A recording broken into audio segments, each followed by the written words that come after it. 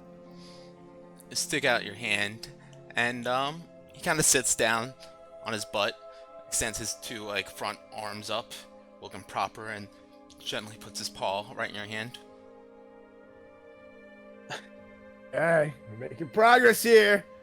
But to, We're at it again. And then he spreads out on the ground, lays down fully, and looks up at you with these two puppy-like eyes, and then rolls on his back and puts his paws up in the air. I can't resist this, and I start giving him a big old belly rub. That's a good boy. That's cute, Chaddington. And you wanted to kill it.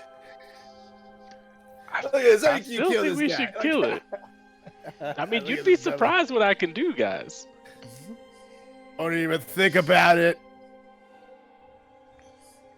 And I'm going to ask the pup one more question before we give it a little break. Have you seen who is interfering with our communications?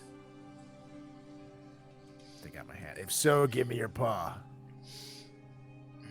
You stick your hand out to him again. Yeah. He pops back up on his like normal like stance, puts his butt down to the ground again, and lifts up and puts his front paw in your hand. All right. Promise is the last question. Was it a bald-headed son of a bitch? Okay. No, not you. Different bald-headed son of a bitch. Not this guy.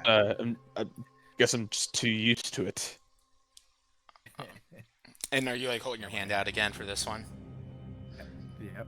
Alright, he just kind of looks at you and doesn't put his paw in your hand at all. Maybe it was whatever was in the cave.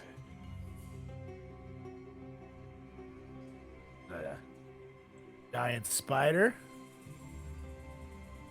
Stick out my hand. Doesn't react or put a paw in your hand. Whatever being lives in the cave, then we found you. Stick out my hand. Just kind of sits there and just staring at you with his two puppy dog eyes. Doesn't lift up a paw. Look over at everybody else. It's not Narvi. Spider. This is a new threat here. And, I'm gonna give him a break, though. These things can be very exhausting for the mind. I'm gonna break the channel, and I'm gonna start petting the pup. Yeah, make a wisdom Brutus. saving throw. As you Sit next to that. him. Wisdom saving. Oh, this is scary. 15. 15. As you kind of sever that bond of communication with this dog, you feel like a slight, like, almost like stabbing pain in your mind. Just gives you a jolt of like a migraine. Doesn't seem to bring you down to your knees or cause any severe pain, but enough for you to notice.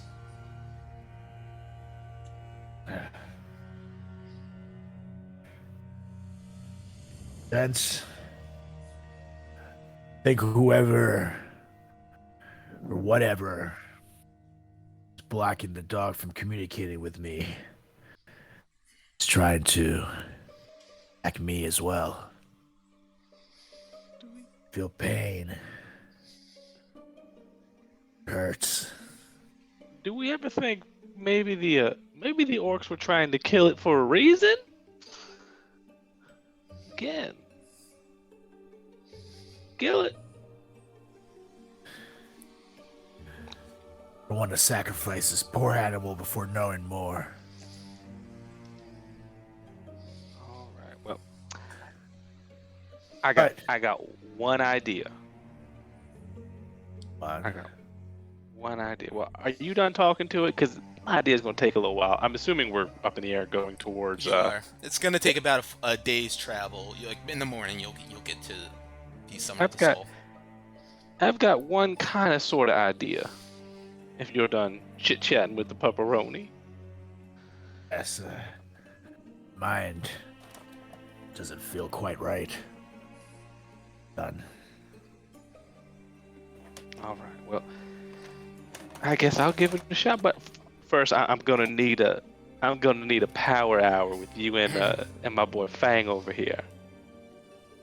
You just want to join me over here on the below deck real quick?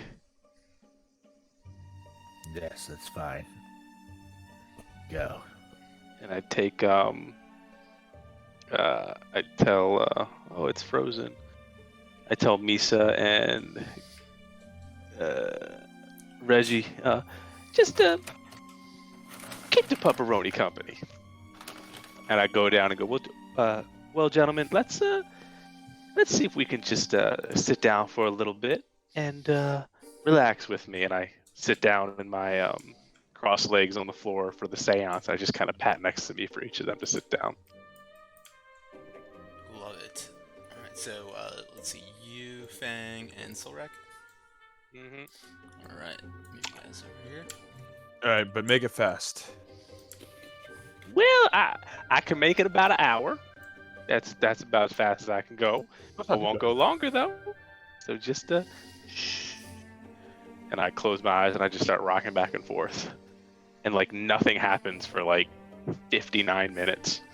I'm just rocking back and forth and everyone's getting antsy. And then a big purple swirl comes out of Fillmore's head and kind of goes around everybody real quick. And in the middle just appears like a big kind of greenish brain, just kind of can be barely seen in the mist. And then everybody just hears at the same time, huh, yep, huh. And that's it. And I'm gonna give myself detect thoughts for the day. All right, sounds good. And then I'll go, we can go give this one a shot, but and I kind of bring everybody in close. I'm gonna need you guys to try to distract the dog for a little bit. Try to don't let it be on its toes. I'm gonna try to see what's on the inside, if you will, and I'd really appreciate it if y'all could help me keep its mind off of what I'm trying to do. You know what I'm saying? Yeah. So I got you. I proceed to kind of walk to, like, making the dog look away from Chaddington. That's where I'll position myself, just to have his eyes on me, distracting him, and I'm just gonna kind of like pet him. And so the purpose here is I want you guys to not let the dog know. I want you to keep it focused on something else so it can't focus on me, because I'm gonna be off in the corner. All right. Really, while And then entire time I'm just gonna be like, "Who's a good boy?" to the dog and like, and like grabbing its face and smushing it, just doing all like the puppy behaviors you do to keep it off its. Yep. And I'm gonna go up and I'm going to.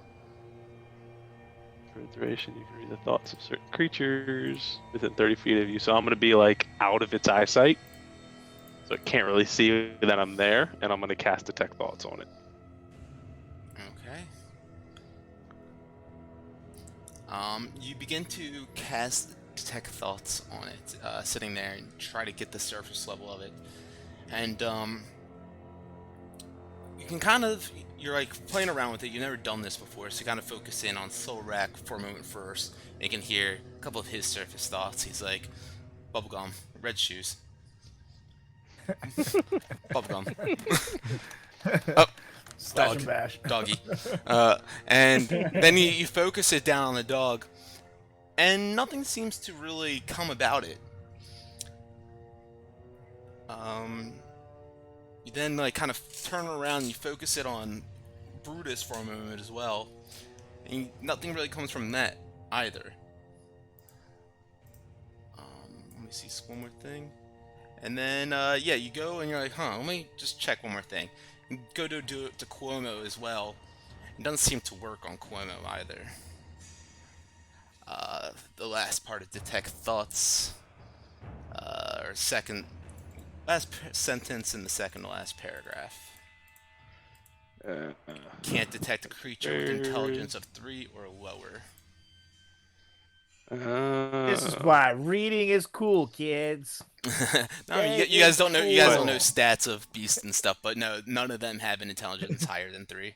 But so if it was, let's say if it was possessed or something like that, I wouldn't be able to read the thoughts of the possession. You possibly could, but I don't get anything. You're not getting anything. Okay. That's good. All right. You can I just kind of walk out and go if you want. There is that part of detect thoughts if you want to, which then the dog would know that you're doing that. But but I can do that even if it's 3 or lower. Doesn't speak any languages. You can try if you want. I will try, and I'm hoping all of the distraction can give me advantage on the, or can give him disadvantage on the saving throw. Let's see. So, like, how are you distracting him? I'm just grabbing his face. Literally, I'm gonna start dangling like a piece of like my I have on my woodsmith sword tools. Start using it like a toy, just like dangling it around and shit, making noise. Kind of like rile the dog up type of thing, you know. Okay. So is the DC 16? Yeah, it's whatever my DC is. I have to reload my character sheet. Okay, let me just double check that for you. It's either 16 or 17.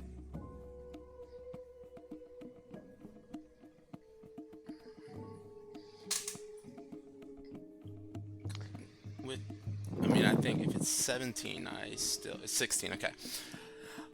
So you begin probing deeper into this dog's mind, trying to see what you can uncover within its mind, and you're unable to break through that initial layer at first. Then you begin to go as deeper and deeper, try to see if you can uncover anything else, and you kind of get that static hiss again. It's like Solrak heard in his mind.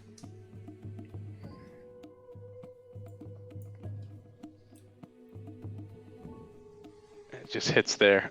Can I go deeper again? Or is that, did it succeed? He succeeded. He rolled exactly 17. 16 city DC, yeah. Yeah, I would have silvery barred it. Okay, let's see. 19 on the dice. Alright, well then that's that. Again, yeah, you kind of like recoil a moment and try to send him back into him, and again, that hiss just kind of grows louder in your mind now.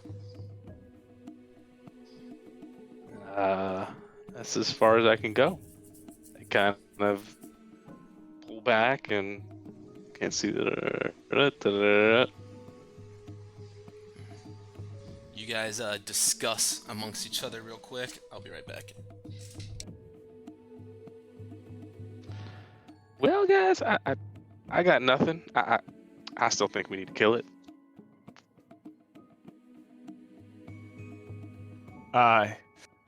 That would go against my beliefs. I simply could not. Well, Not yet, at least. So hear me out now. We have a dog that we just picked up that people were trying to kill, that apparently attacked Solrak, our smartest person's brain, and apparently is immune against magic somehow. And Maybe not Here's the thing. Maybe not the dog is, but perhaps ship whatever. While we're on a very, very serious quest. I just think it's very dangerous. Here's And the I thing. think The it would dog be told great me. if it wasn't here. Dog told me something was preventing it from doing anything. So, say, Whatever that is, won't just move on to another vessel. I simply cannot do But that I to the mean, dog yet. we're in the air, and I kind of look over the side and I go, I mean, there's lots of vessels down there that aren't on our quest. And I cast that as a message to Solrak, so the dog can't hear it.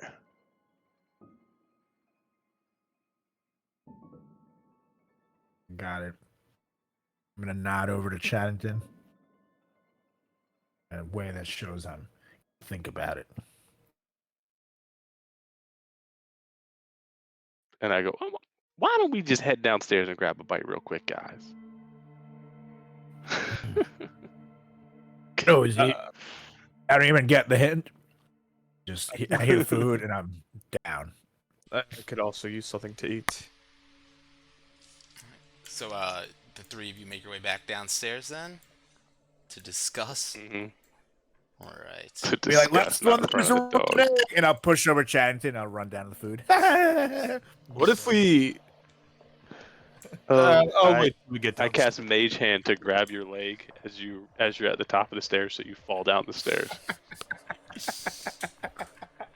As I'm falling down, it's like. Amazing. Me? Solrak. Okay. So, And then as we get down there, I go, so gentlemen, I mean, I think we throw it over the edge. what But if I'll listen to y'all. the most humane thing that I could do to this dog, that I think would benefit us, would be simply locking it in a room and, keeping our distance and trying to figure out what's going on with it. But I don't think. How's my headache? It's gone away. I mean, it's just kind of like that, like dull, kind of like stabbing pain for a moment, but it's seceded. Being away from the dog didn't have anything to do with it going away. It was just a time thing. It's just the time thing, yeah. Okay. This is tough, gents. I mean, can On we? one hand, Go ahead. But on one hand, I don't want to kill an innocent animal, but do worry what Chaddington is saying. Something that we should perhaps heed. Well, don't you think my suggestion is a good compromise?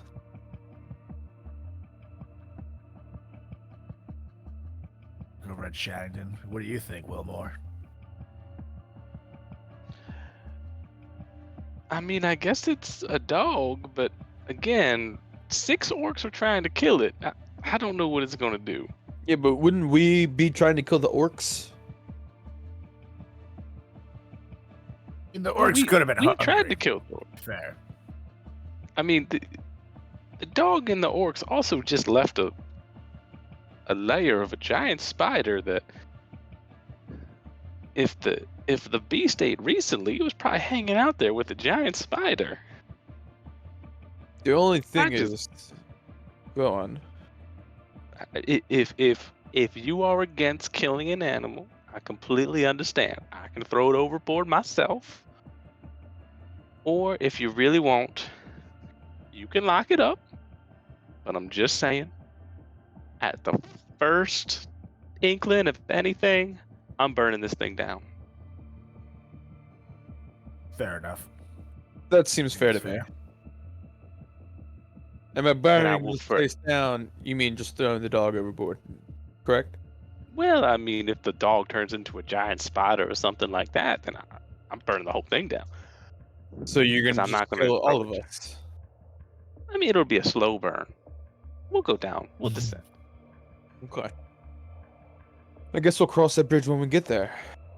And just remember though, if as you read the note, this whole thing gets 100 times worse because we found this dog, I'm always gonna bring that up forever. Listen, Because how do we know that note wasn't about just finding the dog? But I it's the get thing it. we don't know. I get Wait it. a minute. Wait a minute. Talking about from planes, things like that. This dog. I have some kind of static brain. Almost as if something was coming from somewhere else. Do you think someone was trying to communicate with us from somewhere else? That's what I'm asking. Could the two be related? Who was talking about planes? We all were. Yeah, but I don't think the point. dog knew that.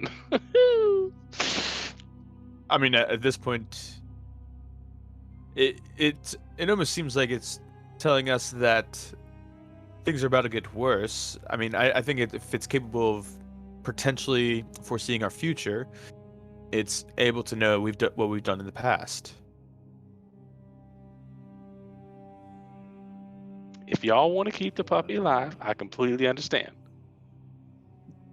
Again, would take turns watching it. I'm just adequately against it. It just goes against all my beliefs if we decide to hurt the animal without knowing that its intent was harm. I understand that. And you know what? We can keep it alive. We'll see what happens. Maybe we let it off with Misa at your house and go hang out with everybody there. It's not a bad idea. I wouldn't mind saying hello to Master Kooky.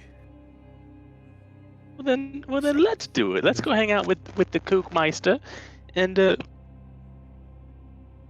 we'll get there. Really want to meet this Mr. Poopy you guys keep speaking of. Sounds like a really cool guy. I'm gonna meet the old stinker. Sounds great.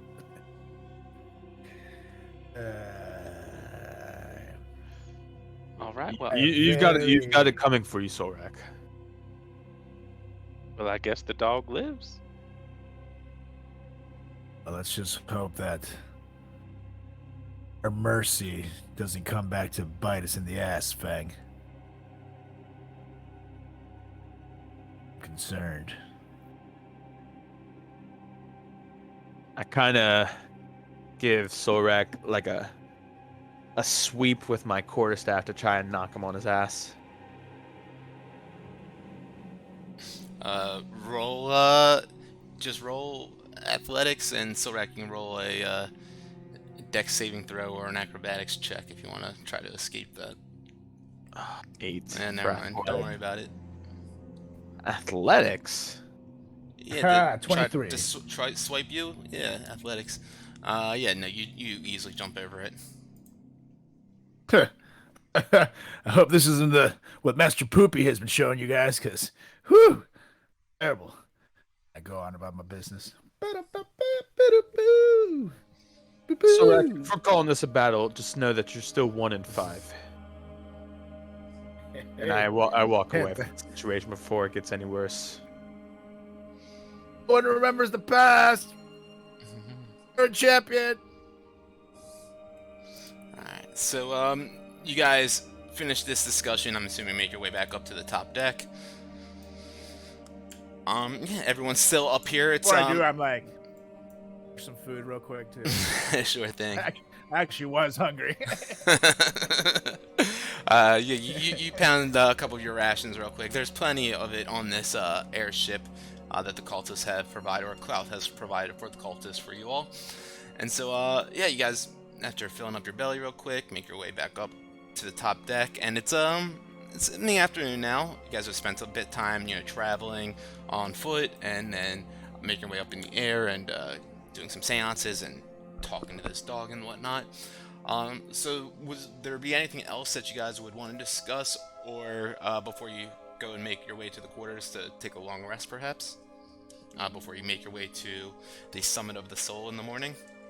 Well, I guess at this point, we would go up and, just walk the dog to a room, lock it up, drop some rations for it, some water, and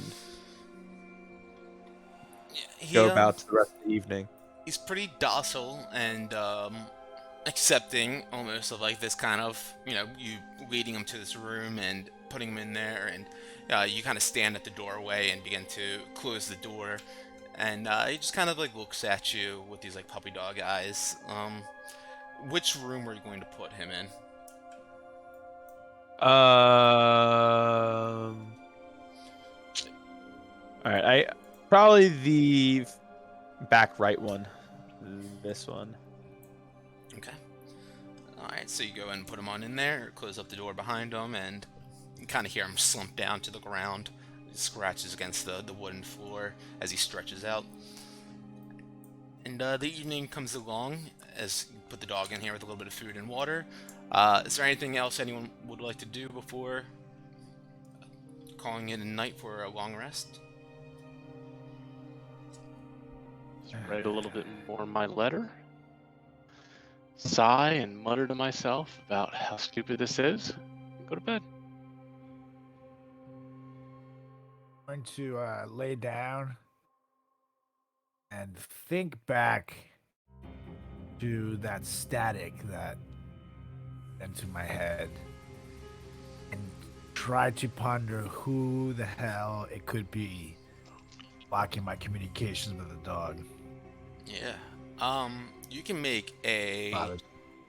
Let's see. You can either make an investigation roll if you want, or I would even, investigation is intelligence, but I'd even allow you to do wisdom to try to think about it and piece it together. Like a wisdom saving? No, just a check. Passive wisdom. On the top.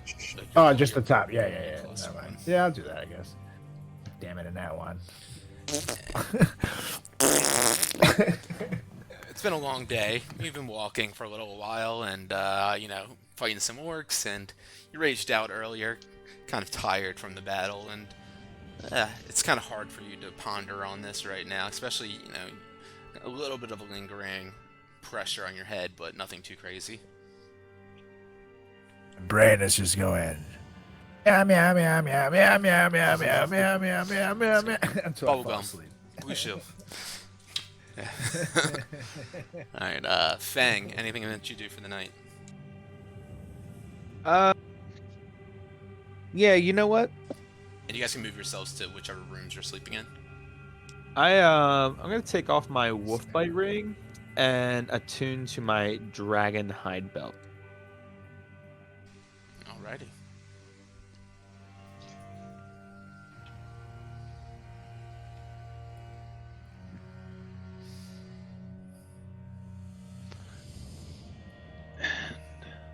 Second, what's that belt do again? The dragon hide belt, it gives him like a... And I'm thinking about my my strength belt. Doesn't it do something with charm, or was that something else? Where's that damn thing? I think it gives you a boost in your constitution, fire resistance, and something else. Yeah, I'll leave the slippers on. Alright, I'm good. Okay. Alright, in which room are you in, Wilmore? And go ahead and Fang, put you and me in a room. And, I'm in the one furthest. I guess it can't be the one furthest from the dog. I guess it's you and me, Chaddington. There's 3 hammocks in each room. I'd hang out with Fang. Don't sound too excited. Well, I really wish there was more than a wall between me and this demon dog, but here we are. Well, you did choose this room, and if there's 3 hammocks per room, you could still choose Solrax. I walk out. You can literally like, hear. Like I was trying to be your friend, and I'm like, I guess I'll just go in here. All right, Misa, I guess it's you and me holding down this room if anything happens to Demon Dog. Hey, you got it, but it seems like Wilmore was trying to connect with you on a deeper level right there. You just kind of kicked him out. I didn't mean to. I simply told him that if he didn't want to sleep in the room adjacent to the dog, he didn't have to. I understand. Yeah, he seems like he kind of took it the wrong way, but I get that that's what you weren't really intending. Oh, You know, sometimes our words come out wrong. perhaps we should make amends to it real quick. I mean, I'd hate for the little fellow to go to sleep angry. Yeah, my mother always said, you know, never go to sleep angry. So I walk across the hall, kind of do the old two knock, and then crack the door, poke my head in. Hey, Chattington. Didn't mean to potentially offend you in any way. Oh, shut up! I'm trying to sleep in here. What the hell are you doing, man? Get outside. Yeah. So anyway, Like a Mr. Kooky all over your chest. I'm gonna pretend like I didn't hear that. And Chattington, if I apologize if I cut you off. I'm willing to listen to anything you might have to say to me.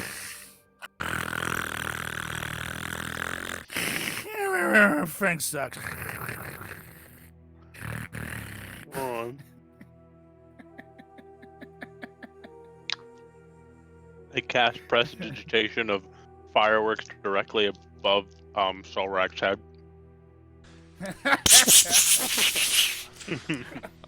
Lights and sound just explode all around your head, Solrak, jolting you up from sleep.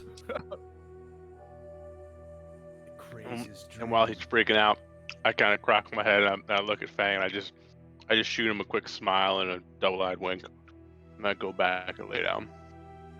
I feel much better now. And I go back to the room with Misa and prepare to fall asleep. Yeah, good on you to make amends, Fang, real quick. You gotta remember what Kuki always said, that, you know, the way is peace and the road is love, and you gotta, you know, just approach all your relationships and your friendships especially like that. You know, these people, they've helped you out and they've helped me out, you know, all throughout certain circumstances, encounters, and, you know, it's gotta know that, and let each other know that we're grateful for each other, and, you know, not go to sleep angry, as my mother used to say. Yes. Master had always the wisest things to say.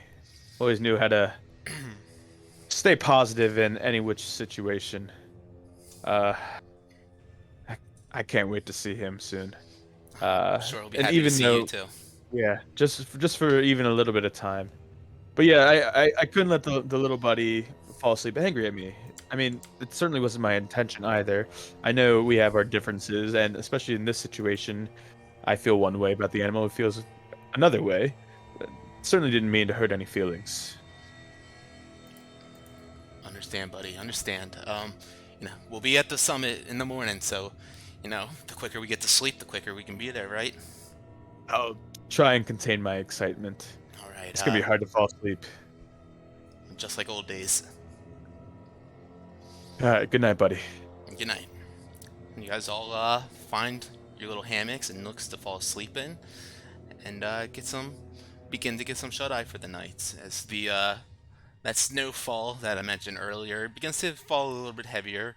The snowflakes getting a little bit fatter and sticking to the plank flooring of the airship, and kind of flying by, hitting Dell and the other cultists in the face as they fly on through the air and take you guys through the night.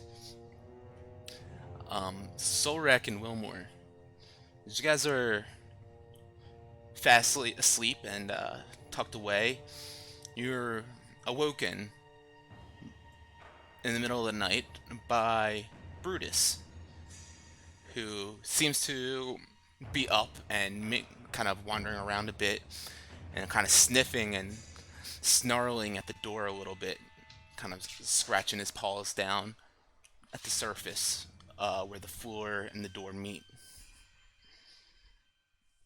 Paddington. Come. I just look up and I go, I told y'all so. I ain't going in that door. Have demon sword and one slayer out. I'm gonna approach the door. I'm gonna signal. open the door for me, and I'm gonna ready attack. I'll cast a mage hand the door open. A little spectral hand puffs in the middle of the air and gently pushes the door open. Solrak, 2 swords in hand, ready. You jump out the door right there. See that the hallway is clear. You look to the left and to the right. Nothing around. Brutus pushes himself through the door as well, kind of standing by your ankles and your feet, and begins sniffing the ground and pushing his way up towards the north. And he gets up to the door and he begins to snarl. You've never seen Brutus with his fangs out like this before. He's snarling at the door where the other dog is. Which you guys placed that dog, correct? Over chanting, I say, might have been right. Oh, me? Right? Oh, y'all the ones with the big brains. 1 second. And I point at the door, and I put a message into Fang's head and go, I was right. And I just hold the right until he wakes up.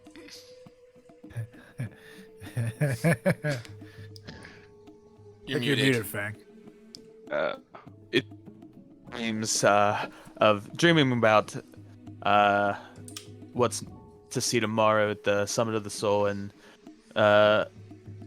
being reunited with Master Kuki. Out of nowhere, Chattington's face appears, and all I can hear is, I was right. And my eyes break open, and I grab my quarterstaff, shake up Misa, and say, get up. I think there's something wrong with the dog in the other room. I guess Wilmore was right. That's what I'm worried about. Oh god. Alright, and he shakes up and grabs his quarterstaff real quick and gets behind you.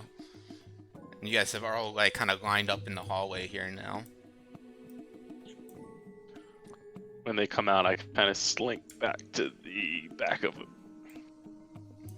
Is this guy down here with us? Yes, because he controls like the air elemental that's in that chamber right there. So he's kind of always maintaining that. Alright, yeah, I'm just... That's fine. There you go. I'm on top. Okay. Yep. Yeah, so I kind of slink back. Fang, switch places with Brutus. Feel like me and you should open the door. Brutus is butt up, nose down to the ground, scratching at the floor by the door.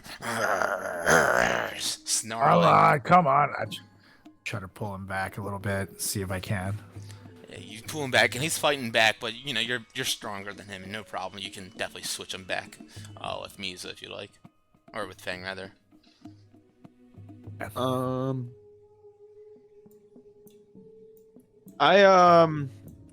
I say, hold that thoughts, gentlemen, as I... Let me know if I understand this correctly, and if what I'm trying to do works for this, but I'm going to drink my potion of clairvoyance. Would that gives you detect thoughts, right? No, it gives me the clairvoyance spell. Let me just double check. Let me display in... How do I It won't let me send to the chat anymore. Oh yeah, you could do that. Yeah, okay, so you can see. Yeah, so I say, Zulrak, try and contain Brutus for just a moment as I pull out my potion of clairvoyance, chug it real quick, and like I kind of put my head up to the door like this and begin to see through it to see what's going on. Okay. As you chug that down real quick, you get like this view inside your mind of the room beyond that door there. And as you get that view within there, you hear like this sloshing sound going on within there. And you see the dog kind of like contorting and twitching inside that room. Gents, I think the dog's possessed. And Oh he, shit! before Chaddington, before you say I'm right, I mean, this is all new to me. he, his body is contorting in this weird way, and the noise I'm hearing, it's quite odd. It's like a sloshing noise. There's no time to spare. We must kill the beast. All right. I mean, We go pick the. I think we should let it live. We should just kind of hang out with it. Maybe it can Stand his roam around. sarcasm, and I'm kicking down the door, and I'm gonna go stab the dog with. I'm just my going, sword. oh no, don't do it, don't do it. You go to It's a kick down the friendly door, dog." and Solrak, as you do, make a dexterity saving throw.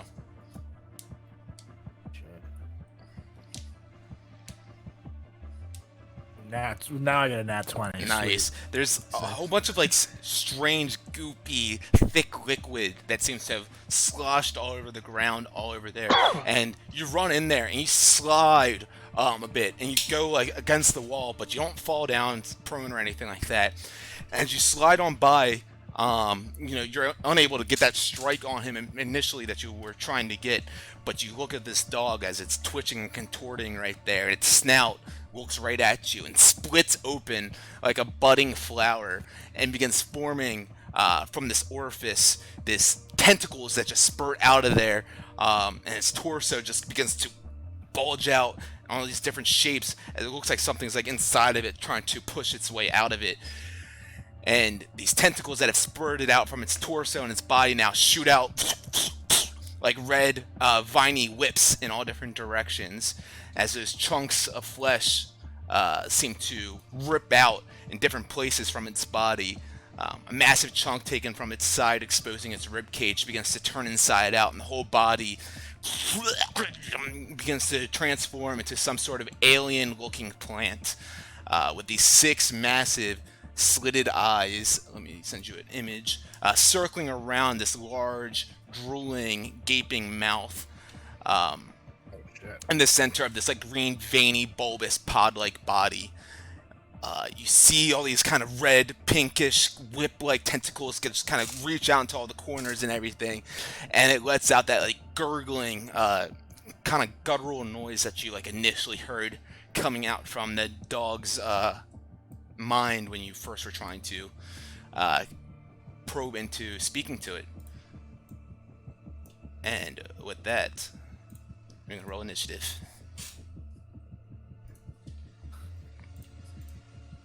We're gonna hear about this forever, aren't we, Chaddington? Oh, another 19. About to take that.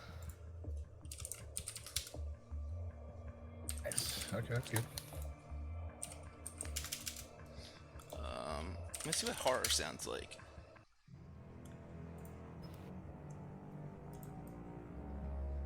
Not intense enough. Is not horror.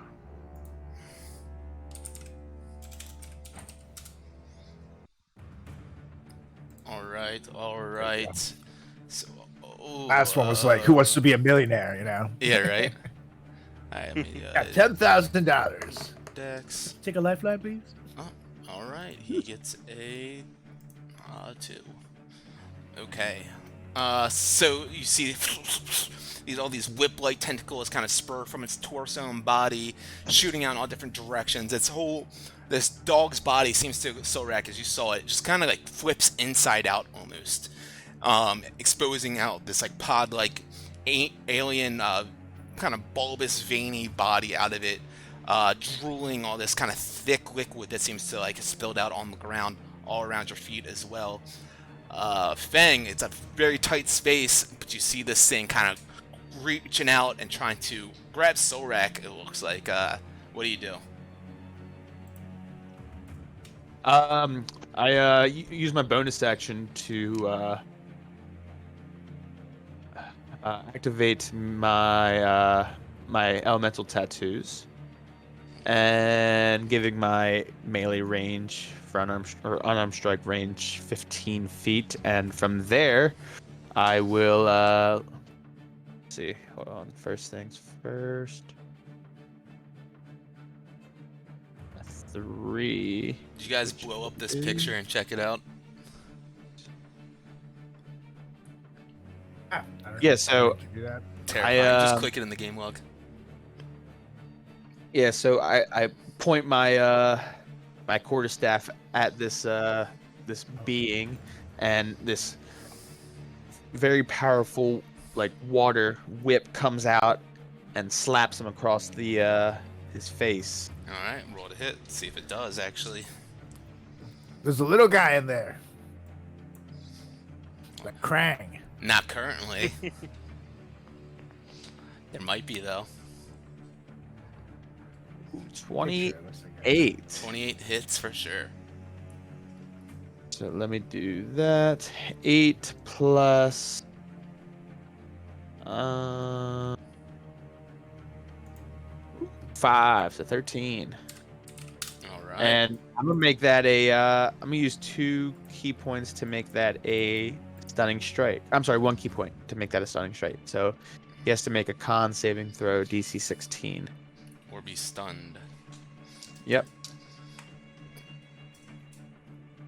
Let's see, con. Oh wow, that's a big con. He succeeds. Damn. Hmm. Okay.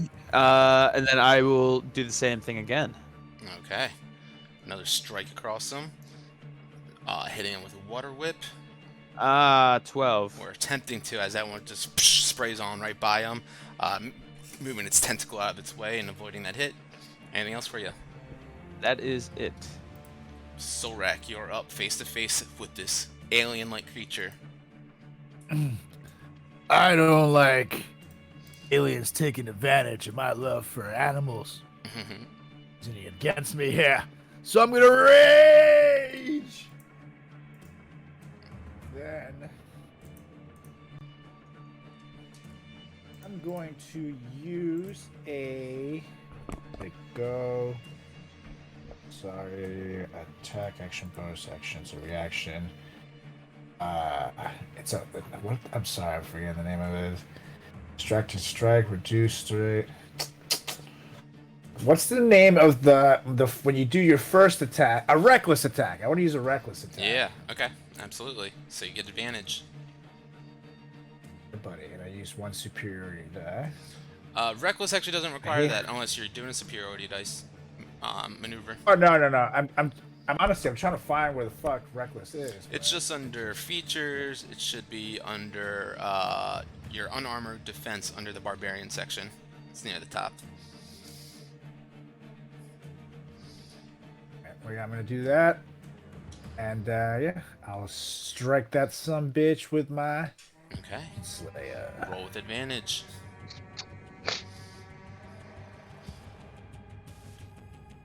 .25 will hit. 25. Yeah, buddy. You slide on in there, slam up against the wall, watch it transform. You slash into it. 8 points of damage, plus 2, so 10. Damage. Yep.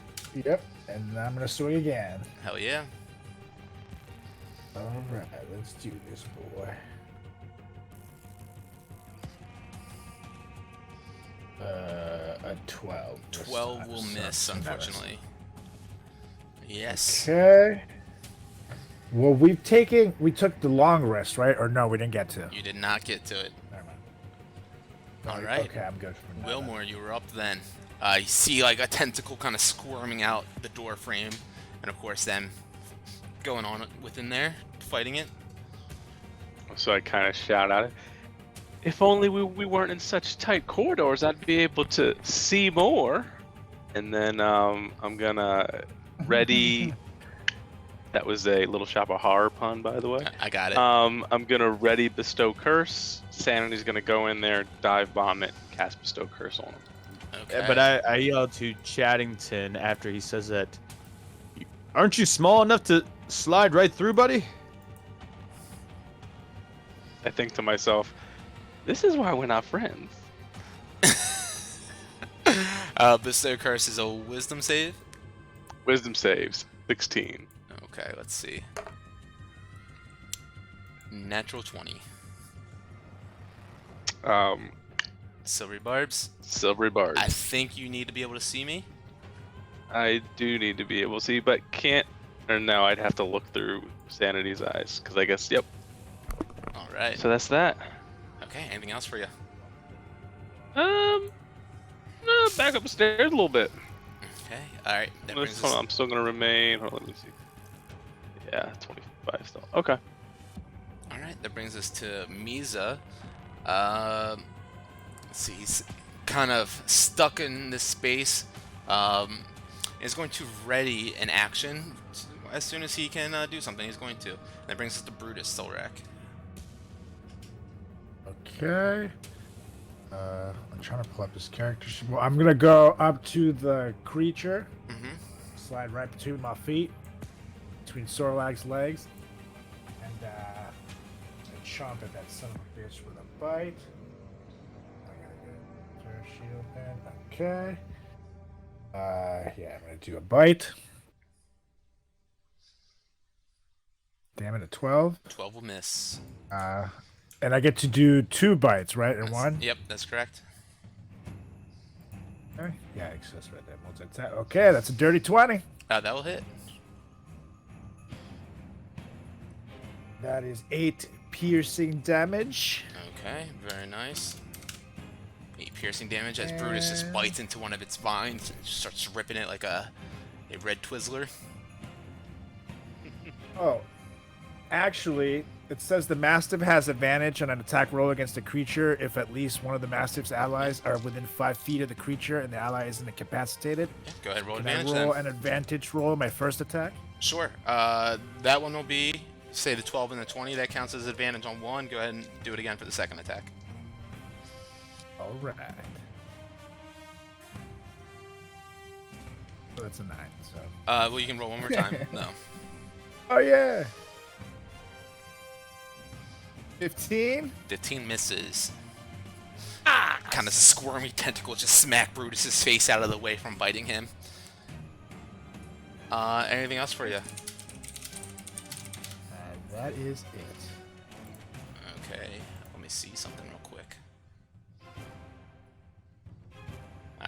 Alright, so the creature is up now. Solrak, you can see its wide, gaping, drooling mouth kind of sloshing around in front of you with its tentacles whipping out in every direction. Oh, this doesn't have a... There we go.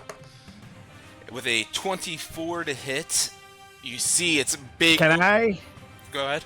Sorry, super quick. With Brutus, I see he has Defender, which he can use his reaction and post disadvantage in the attack roll of a creature within 5 feet of it, as long as he's not being attacked himself. Sure.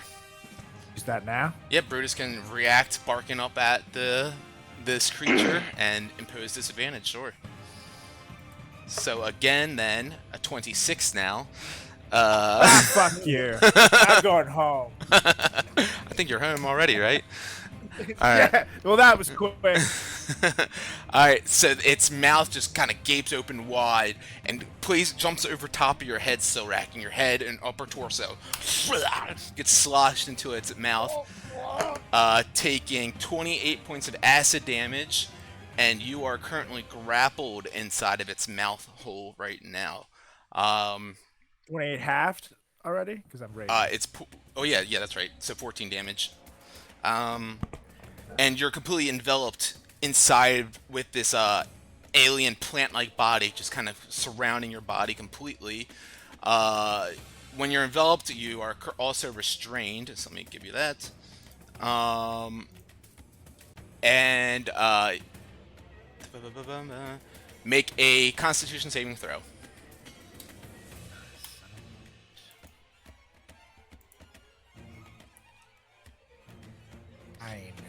And you feel this goop just start kind of pouring into your flesh and skin, and your body just begins to lock up completely.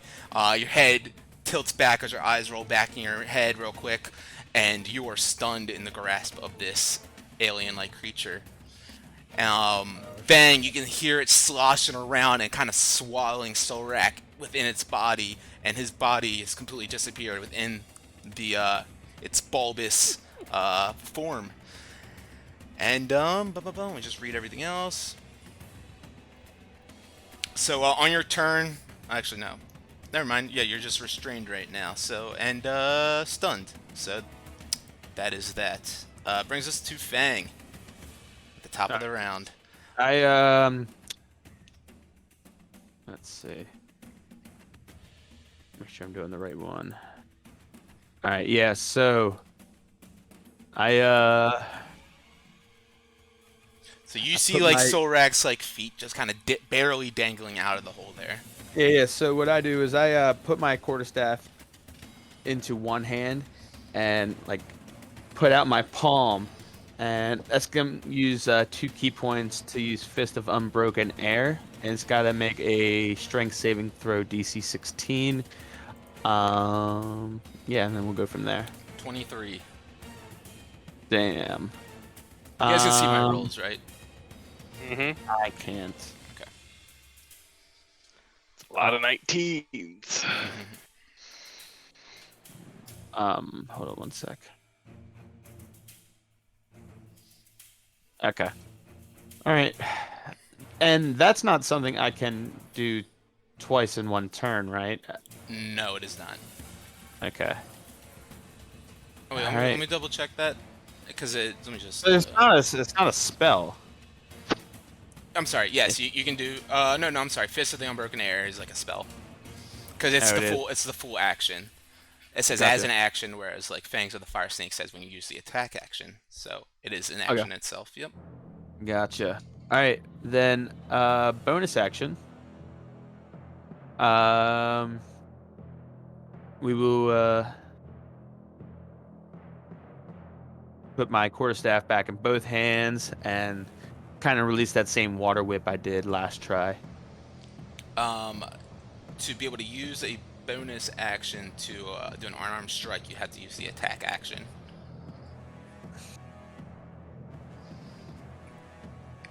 Which you did not do.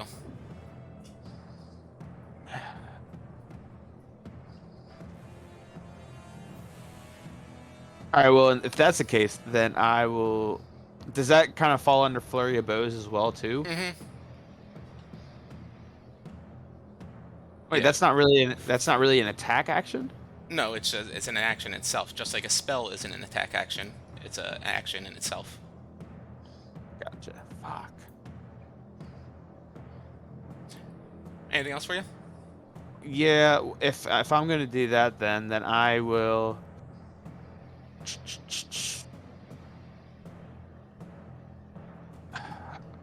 do... what is it? Step of the Wind? To disengage, or you can patient defense to dodge. Patient defense. Okay, Yep, there it is. Suspend a key point for that. Yeah. Disadvantage on attacks against you now. Solrak also, I just remembered, because you did reckless anyways, my attack would have been advantage on you anyway, so Brutus wouldn't have been able to have done that. Well, he would have, but it would have been a flat roll instead of disadvantage. But regardless, Fang, that's it for you? Yeah, that's all I can do. Alright, Solrak, let me just reread this, everything. You are restrained, stunned, grappled. Yeah, so you, because you're restrained, yeah, you just have, like, disadvantage on everything. Grappled, let me just... Stunned, though. Yeah, so you can't... Stunned creatures incapacitated. Yep, so you cannot take any actions right now.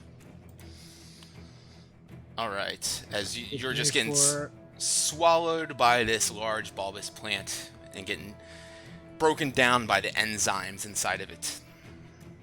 Wilmore. These are glass, right? These Correct, little yep. panels. Alright, can I free action break the glass? Not free action, no. Can I bonus action? No, because it's an attack action. Ah, it's a full attack.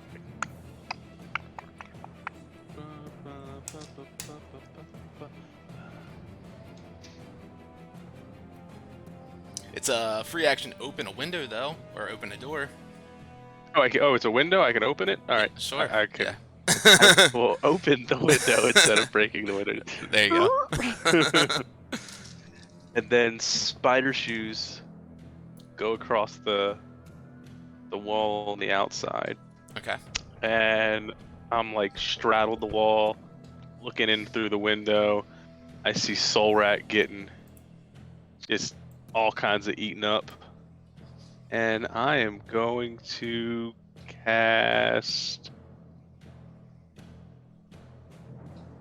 You know what? I'm going to cast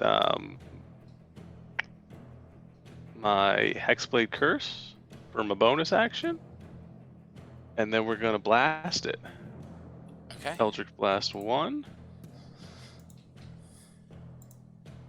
It's a 15 to hit. 15 misses.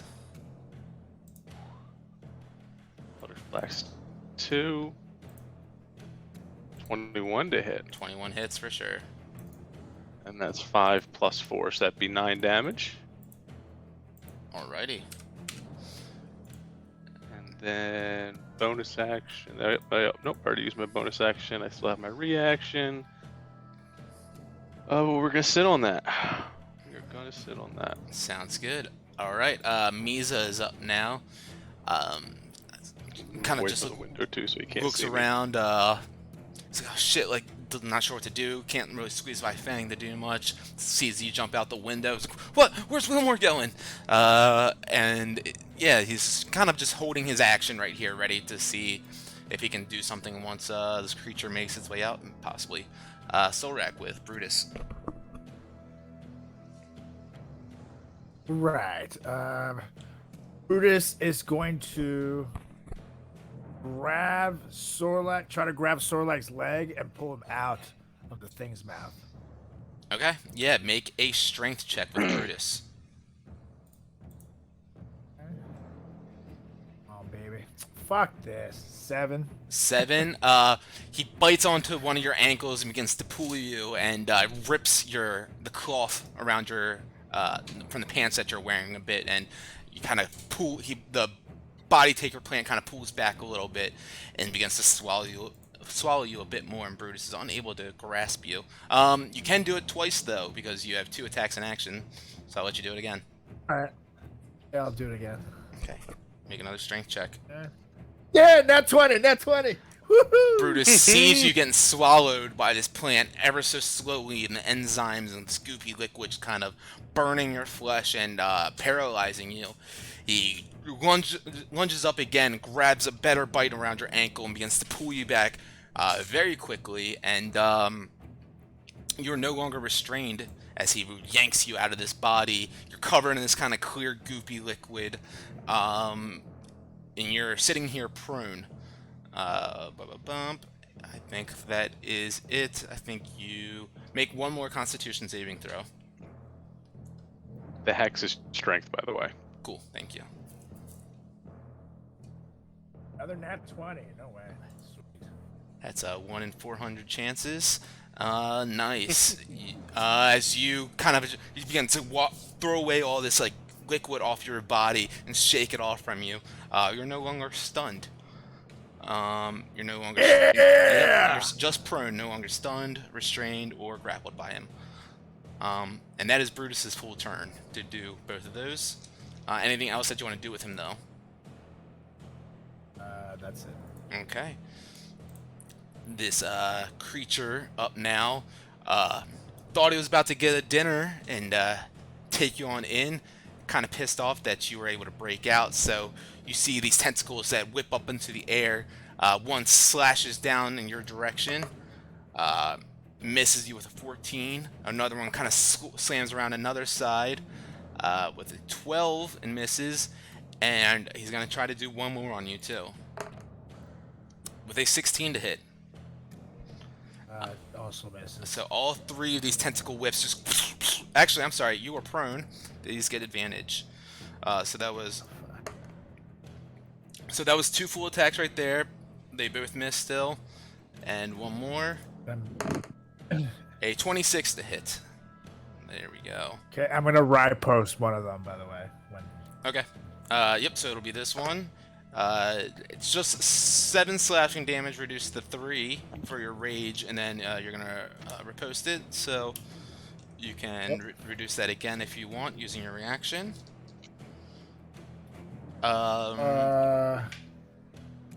I'm gonna make a melee weapon attack against. Oh, okay. Yeah, gotcha. Go for it. I'm sorry, I was thinking parry. Yeah, and I guess since I'm on the ground still, no, I'm up now, right? I'm standing. You're prone, and so you have disadvantage. So I'm gonna go ahead and swing at it. One Slayer. But this tentacle does wrap around your body and twist around you, holding you tight, and it grapples and restrains you again. Either way, it should hit 25. That definitely does hit. So roll that damage and add your D8 for your superiority dice. Okay, so far 12. Okay. D8.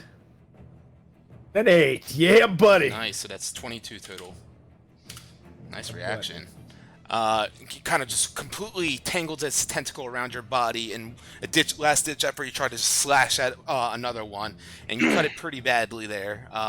Definitely hurt it a bit as you see its big mouth just kind of gape open, and that white clearish drool just kind of sloshes all over the place. That is its turn. Bring us to Fang.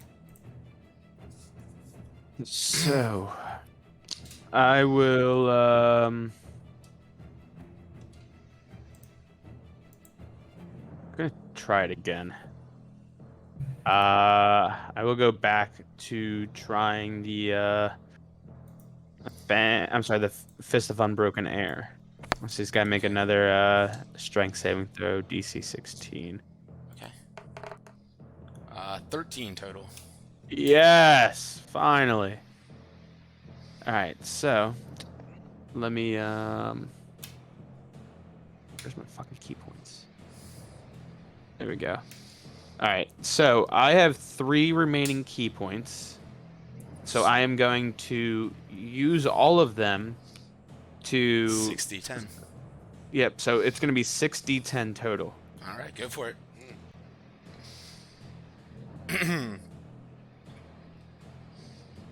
And now he gets knocked prone as well. 33. 33 damage. Nice. Yeah, you kind of knock it back a bit with this gust of air that strikes up towards him. And you expect, typically creatures, they fall back and down to the ground prone when this happens, but it kind of grabs its tentacles up in different areas and doesn't fall at all. It just kind of holds itself in place. Its bulbous body just kind of floats in the air as it kind of has reached into different directions with its tentacles and grabbing into different areas to keep itself from not falling down prone. Yeah. And actually, question. So, looking at my bonus action specifically and going to unarmed strike, it is I guess it's not really part of like a monk weapon because it's not really a weapon, but it's like monk specific. What are you saying? Like the Fist of Unbroken Air. No, that's not an attack action, so it has to specifically be an attack action. Okay. All right. I just want to clarify. All right. That'll be my attack. And then I'm going to move over, out of the way Okay. for Misa, to slide in. Okay. And say, he's prone. Now's your chance. He's not prone. He never fell down. He can't fall prone. Oh, he can't fall prone? No, that's why I described it as him grabbing I his was prone. tentacles and like holding up in the different areas, and he starts like almost float there instead of falling down because he keeps himself elevated. These creatures can't fall prone. It's part of their abilities. Well, either way, I move out of the way and say, have a strike at him. All right. And as you do, one of these tentacles whips out from the door, striking at you. 20 to hit. Yeah, that hits. And 11 points of slashing damage. And as you begin to run away, that tentacle just whips around your waist, pulls you back, and lifts you in the air as well. As you are grappled by it and restrained. Yep, right there. Okay, and that brings us to Solrak.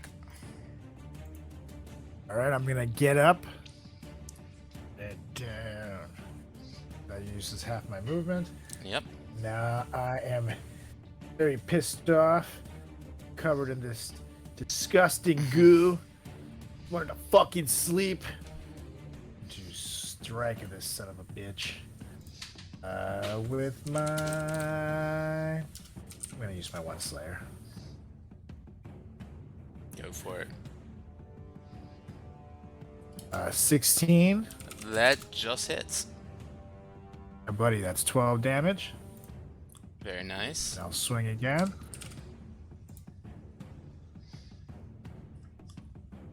$17, buddy, and that's 15 I'm sorry. damage. You are restrained because he's holding you, so you actually have disadvantage on these. So this first one still hits. We'll count that as the 15 damage total on that. But go ahead and roll your second attack with disadvantage. Okay. Come on, right-clicking you son of a bitch. There we go. Dirty 21. That still hits. Nat 20. Love it. Fucking pissed, so that nat 20 would have been huge. Yeah, right. Okay. Could definitely use a werewolf right now. All right. And 15. that's 15 damage more. Nice. Yeah, you slash right into one of the tentacles that's holding you up in the air as well, cutting it down, and it releases you from its grasp right there. The tentacle kind of withers away and shrinks, shrivels up, and pulls back, recoiling. Now I'm gonna attack it again to my demon sword here. All right, go for it. Oh yeah, that's a 25. That hits, so that's No, 9 it's damage or 11 damage. Yeah, or 11. 11 damage, yeah. Cool. You slice another with this flaming energy from the sword, kind of ripping throughout the room, making it glow bright, and another one of these tentacles kind of shrivels up and recoils back, kind of wiggling frantically in the air, kind of desperately. Anything else for you? That's it. All right, Wilmore. Holding on for dear life outside of the airship, snow blowing on your face and everything. Sweet I kicks. forgot. I have really good abs, guys. You gotta understand this. No, I won't do that. So I'll crawl up just a little bit, throw a hex on them, strength hex, Okay. and then we're gonna blast them. There's one. 20 hits. It's 20. So that's 13 plus 4. That's 17, and I gotta roll my d6. 17. 18, 19, that's 20 damage. Nice. Another one, tentacles kind of like begins wiggling out in the air and recoils back. Numero dos. 17 hits. 17 to hit. That's 11. That's 15. Plus my d6. Another 3. Oof. So I say that's 18. Yeah, he's looking pretty disheveled and beat up right now. Kind of backing itself back into a corner, and all this saliva and then fluids just kind of pouring out from its body. Its eyes blinking wide, looking in every different direction. Anything else for you? Sanity's gonna give help action to whatever the fuck Misa's doing. All right, Misa. And I'm just gonna kind of lay there with my sweet abs horizontal to the ground, just with my arms behind my head, just looking at this thing. Love it. I can do a sit-up or two. Misa comes running on in, slides by Brutus real quick, and you guys can see this like kind of lightning charging throughout Misa's hands as he goes and grabs directly like on the bulbous body of this creature, this shocking grasp. Rolls a 20 to hit, and does 9 points of lightning damage on this thing, just kind of convulsing it back a bit. That's all he can do with that. See, Brutus now. All right, Brutus. Gonna take a big old bite. This bastard. Okay. Oh yeah, that's a 22. Yep, that hits. And that is 10 damage. Cool. Now he'll take a second chomp. 14, so I think it misses. That one will miss. And that's it for him. Okay. All right. And I'll do defender actually, and I'll put it disadvantage on the thing if it attacks. Okay. Somebody who's Misa or Sorlak. Sure. Yep. You can just do that whenever the attack is happening. So it's kind of recoiling back into this corner. You see the tentacles kind of spreading out in every direction. Some of them pulling back and shriveling up after being destroyed and damaged. 3 of these tentacles they'll lash out from its body. One towards Solrak, one towards Wilmore, and one towards Misa. We got a 15 On towards Solrak will have disadvantage. Okay, that one misses. Towards Misa, a 26 to hit, so this tentacle wraps around Misa, grabbing him, grappling him, and doing 10 points of damage. And then Wilmore gets hit with a 14, so that misses.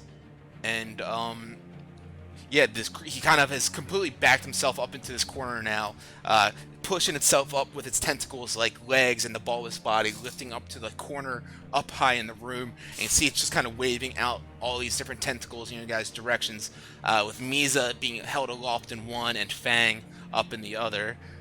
Fang, you are restrained, so you have disadvantage on your hits, but what do you do?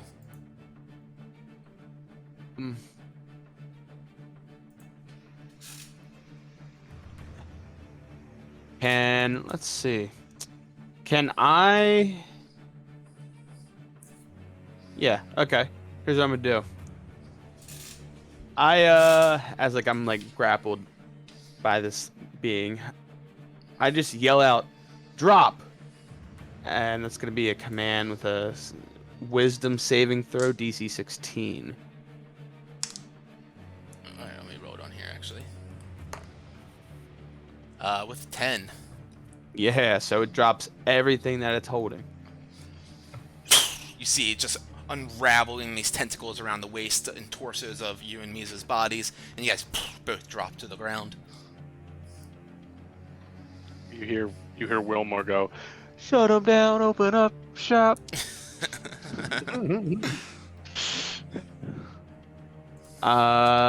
And then that's going to be my turn. Alright. Brings us to Solrak. Not in its grasp anymore. It's kind of backed up into the corner, looking weak and frantic. What do you do? Alright, I'm going to go ahead and do the old bait and switch with Brutus and I. Nice.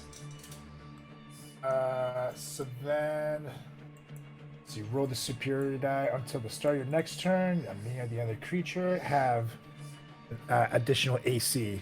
So I'm going to switch over with Brutus, but then I'm going to add the stuff to me, which is a D8, right? Correct, yep.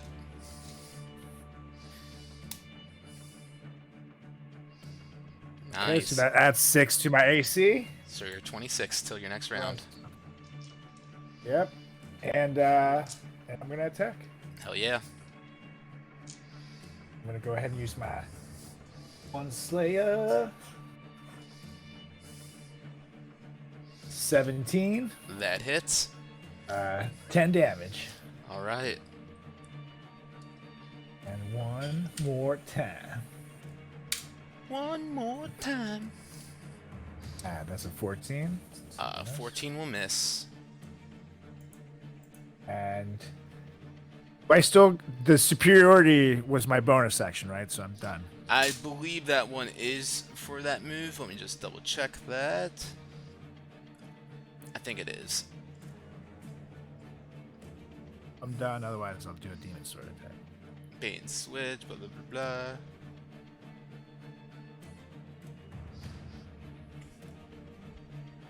It's actually not an action or a bonus action, it looks like. Oh, cool. So, yeah. It's I'll just use part my of your demon movement. sword. Yeah. Yep, it says no action. One more time, then. Oh, God damn it. They all bounced. Oof. 11. 11 will miss. Yes. Well, I'm done then. All right. Wilmore, you see it backed up into this corner, kind of recoiling and trying to get away from everyone. What do you do? I open the window and put like my just half my body, and I still have my feet out, well unhinged to the outside, and everyone sees there's like snot icicles coming out because it's freezing out here and I'm super cold, and then I'm gonna blast them again. You're gonna blast them. Eldritch. 21. Yeah, that hits. And with that, Wilmer, how does it happen? As you blast them. Oh, I come in all freezing, and I go, "It's chilly out there," and I just blast him kind of like once. On is he holding anybody up? No, he's still like holding on to the wall, dropped, right? Yeah. Yep. So I hit him with the tentacle if he's still like holding onto the wall, so he drops to the floor, and then my second one just kind of drills him right like through him, and it just kind of like almost hits the back wall and just kind of relaxes. With that, just like an explosion of this clear liquid and viscous kind of saline like liquids and bodily fluid just kind of explodes out of this body, this bulbous body, and covers this whole room with that embryonic fluids. And you see this liquid begin to crawl around and move around a bit all around the floor. And right there you can see like this whole like infestation, a swarm of like maggots just form from this liquid and begin to crawl in the direction, looking like they're hungry as well. I scream out to everybody, "Are y'all sure you don't want to keep this one? Or that one, or that one, or that one?" And I'm pointing at the maggots. Alright, anything else for you? Well, I guess I'd still have a bonus action. Mm-hmm. And I would give Fang Bardic Inspiration. Alright. Miza's up now. So, oh, maggots! Gross! And he takes his quarterstaff and just begins slamming against the ground. That one will miss. Actually, no, they both hit. My bad. Doing a total of 9 plus 13, 21 points of damage, or 22 points of damage.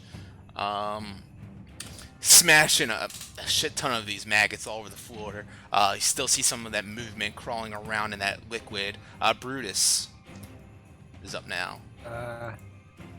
Just doesn't know what the fuck those things are, so he's gonna give Sorlak the help action to stop him out. Alright. That brings us to Fang. Yep, so I see all these maggots and I am just disgusted, so I'm gonna start stomping. Alright, you squeeze on through. Let's see. Oh, perfect. 16. 16 works. And you just kind of run in there and begin stomping all over the place. With 9, perfect. You just get in there and start smushing them all down. Underneath your feet, you feel a bunch of squishing happening, and you hear the sound of it, and you see like guts kind of squirting out in all different directions from underneath every footstep that you take in there as you're stomping around. And you kill out all those maggots that are in that room there, and guys look around for a moment like, is that everything? Are we done now? And just as you think everything's clear, it is. Because it's just kind of like the liquids everywhere all over the ground, and it's kind of sprayed up everywhere, and it's kind of dripping from the ceiling down to the floor, and you can see this thick, viscous liquid that was coming oozing from this plant, just kind of filling this whole space within this room here, and it stinks to fucking hell too. I'm glad I'm not sleeping in here, you guys. Chadton, at this moment, I just want to apologize. I wanted to leave you. I I just I didn't crawl wanna into the play that. window and I drop to my knees in like the pile of maggots and I just go, "Why? He was such a good boy. I look Why?" over at Fang. I think he's making fun of us. yeah, he is. Fuck you. Good night. I'm going back to bed. I'm still go just back go, to sleep, "Why?" Just not giving it up. Ah, I'm like yeah. picking the maggots up in my hands as they leave, and I probably sit there for like 5 more minutes just screaming, "Why?" As everybody went to bed, just to hit the point. You guys all just make your way back to your quarters. You're like, shit, that was crazy. Let's back to sleep. No discussion or anything. Exhausted. I'm exhausted. I'm gonna discuss in the morning. All right. Yeah. Yeah, I I looked didn't through wanna it. deal with It's just chatting fried through maggots it everywhere, again. right? There's no like little trinket or anything in the goop. No, there's actually like a big golden. No, there's nothing. Yeah. You guys are level 20 now. You guys found the Triforce. Yep. Nope, just a bunch of goop. Alien like goop. And then so as I leave the room, I'm like audibly like crying, like really loud. Just like, I'm gonna miss him so much. What a good dog. Just going back to the room and then going to bed. It won't delete. There we go. Those There we maggots go. wouldn't delete from my player screen. Alright, Happens cool. to me all the time. Right? So you guys, after being rudely awakened in the middle of the night, with Brutus scratching at the door and the floor, and obviously a bit irritated from something, you guys discovering what that was, the dog in the other room, who maybe wasn't quite a dog as Wilmer suspected, and was some sort of creature that spawned out of its body in its form. You guys all find your rooms to tuck away for the night. Hope to find the summit of the soul peacefully in the morning without any other interruptions. And you guys can all take that long rest. And you awake in the morning to, again, light snowfall, sun shining bright, and Dell yelling up from the top deck. Summit of the Soul is rapidly approaching. We'll make it there by noon, it looks like. Feel free to get some food in your bellies, prepare, gather your stuff, as we'll be touching down and make our descent in just a few hours. We'll be right up. Might want the cleaning crew down here. Doesn't Wilmore have like prestidigitation prepared or something like that? You really can't ask me to clean up after I lost such a good friend. This again. Huh? Well, you know, maybe we'll have one of the other guys come on down there. But if you don't mind, if you made a mess, I would appreciate you taking care of that yourselves. I guess I will. And I'm just, again, audibly crying as I'm just casting prestidigitation in there. Well, you Just go on cleaning in it. there, and you see all that goop that was in that room is no longer in there. I go, hey guys, I think we made another great decision. And the hell? Where'd it all go? Make an investigation roll. Do that too. And I'm muttering to myself, I think we're going to have to burn the whole thing down. That's intimidation, Silrek. 18. God damn it. What's the difference? He's looking at the goop. Five. Show your face! Show your face! Fucking coward! But it wasn't 18, so it would show up. Amazing, amazing. 17 though. You're looking all around, and there's no sign of it like anywhere. Almost like it wasn't ever here, except for the fact that the window seems to be slightly ajar still. I'm almost certain Wilmer shut that after he was done fucking around out there, but that window seems to be ever so slightly pushed open.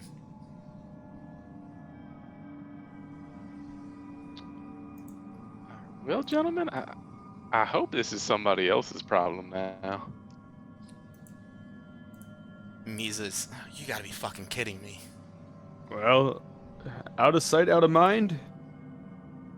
Nah, I don't know. Fair.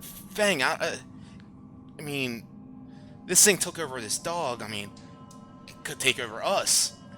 I mean, if it takes us over, then then it has no more enemies, and I mean, nobody left to kill, and that means it won. I mean, what does it mean if it won? What's it gonna do then?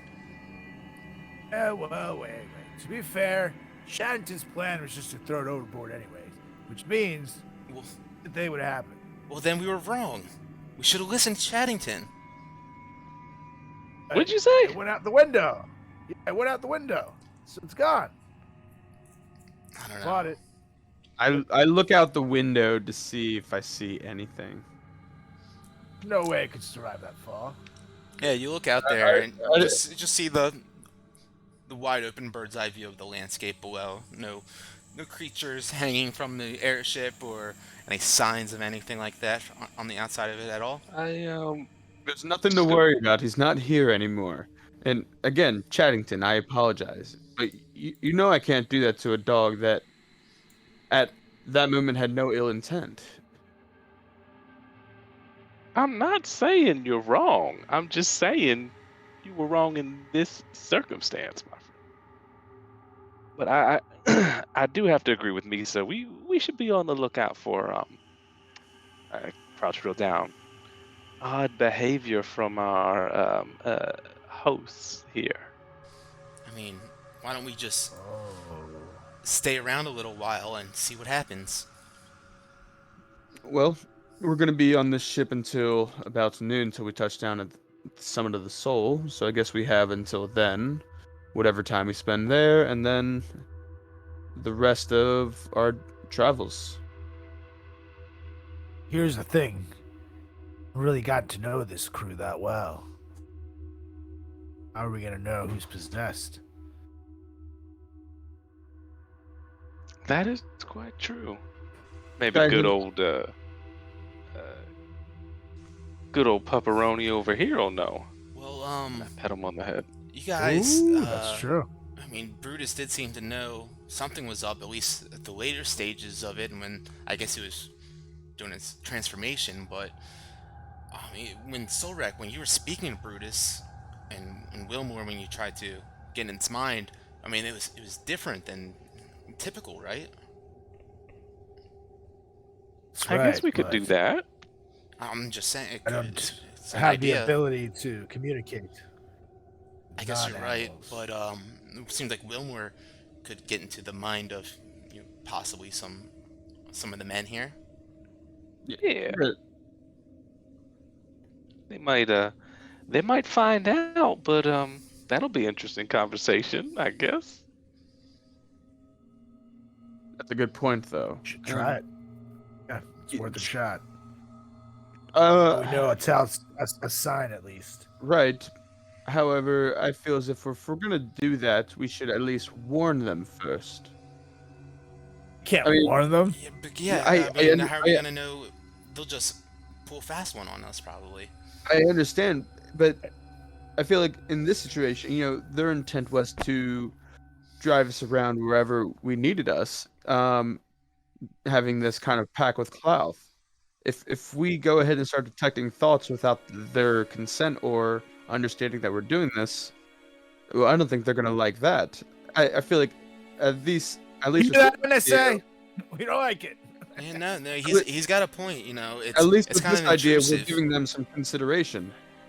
It is intrusive. Here's the thing. We will understand after the fact. We will let them know what happened. But if we give away what we're doing, our plan will not work. These creatures are smart. We'll explain after we're done what we need to do. Hey, and we needed to do it. They will understand. We will explain to them what happened last night and what exactly we're doing. No, we shouldn't explain to them what we're doing at all until after. Well, I So we're think clear. I think They know. Wilmore can you know, detect the thoughts without them knowing, but, you know, kind of just get a little bit, you know, not probe too deeply into there that they would notice. You know, if you just do the tip, you know, they won't notice. That's the tip. That's what I they've mean, I said guess it all before. does depend on how big the tip is, but I understand what you're saying. Yeah. What we're There's- looking they for, tend to have below what we're average looking for tips. is a static. If he gets in there, the first thought is anything other than static, he gets out. If he gets in there and there's that static, Yeah, it's because it seemed to me that you know, that looked like a dog for all intents and purposes. You know, the physicality of it and everything is almost whatever that creature was able to, I don't know, completely mimic it, replicate it, or I guess take over the insides of its body. So I think the only way that we will know is if we, you know, get into its mind a little and see that way. Misa, do you think Correct. there's someone at the summit of the soul that might be able to help us with our dilemma here? You know, it's kind of outside of the realm of expertise that, you know, most of the monks practice there. You know, it's typically just the elemental powers. This kind of goes beyond that. It seems extraterrestrial to me. I was afraid so. However, I'm just simply spitballing here. I feel like it's a lose-lose situation. And maybe the that parchment note is kind of coming to fruition. Yeah, I mean, it's hard. I mean, I feel like there's gonna come to a point where nobody trusts anybody, and we're all just gonna get tired and, you know, and not know what to do. I feel like we have to eliminate the possibility of that anyone on the ship could Yeah, I be think- infected or whatever it is. I'm fine with chatting, um, checking out a little bit. I think we have to do it quietly, little stealthily, and we may even want to start with the people in this room. I don't think that's a horrible idea. Misa backs up a little bit. You don't think it got to one of us, do you? I mean, Well, we no, were I don't, but who knows? well, you're right. We'll just do the guards. I think we're safe. Well, I mean, I know at least I can speak for myself. Not sure about Solrek, but like I said, with us being grappled last night by it, who knows what it could have done, and so I give you my consent to, you know, detect anything that you might get from my thoughts. Oh, we'll see if we get anything from your thoughts, my friend. Tap him on the butt. Okay. And I go, maybe we just head on upstairs for a little bit. But if anybody gets salty with me, just I don't know, try to help.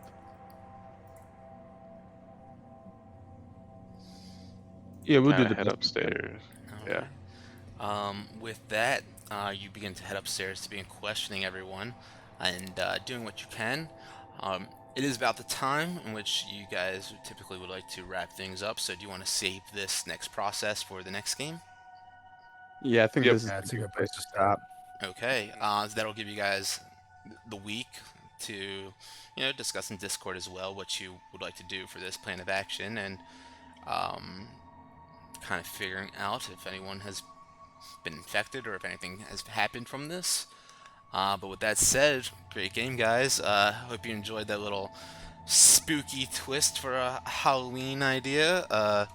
Love it. Heavily Was that a inspired. spin-off anything? Yes, The Thing. Kurt Russell, The Thing. Or, I mean, fuck, why can't I think who directed that?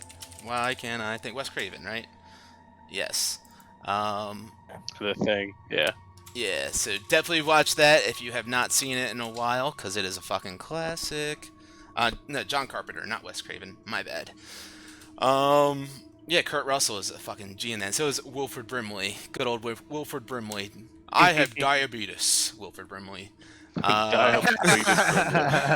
He's a great fucking character in it. Honestly, if you guys have a bit of time tonight or tomorrow to watch it, I definitely recommend it. It's a great Halloween movie. That's before the diabetes slowed him down. That's right. Yeah, no, but definitely, I was heavily inspired by The Thing.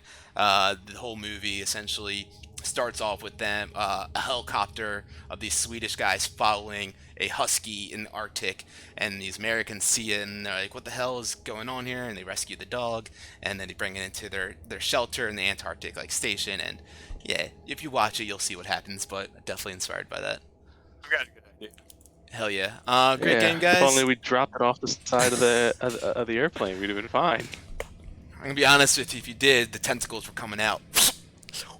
Oh, I knew they were. I figured something was gonna happen. At least we'd all be there. Exactly.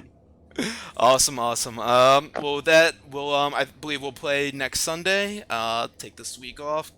Take it easy, and yeah, we'll be back in a week, everyone. So we'll be heading to the Summit of the Soul, see Master Kuki finally, and where Fang, his origins and where he comes from. The old Kooky Master. The old Say his Kuki. Yeah, name. Mr. Poopy. Can we Yeah. Love All it. right, with that, guys, have a happy, safe Halloween. Enjoy the rest of your Sunday evening. Take that long rest, and watch out for those goblins under the stairs. Love it. Peace out, y'all. Don't give Later, fucking Gators. people raisins or fruits or candy. Give them the good shit, damn it. Trick or treat, motherfuckers. Nougat. Yeah, Only like nougat. pennies. Only Ted. Yeah. Only Ted. Awesome, guys. Take it easy. Later. Bye. Bye.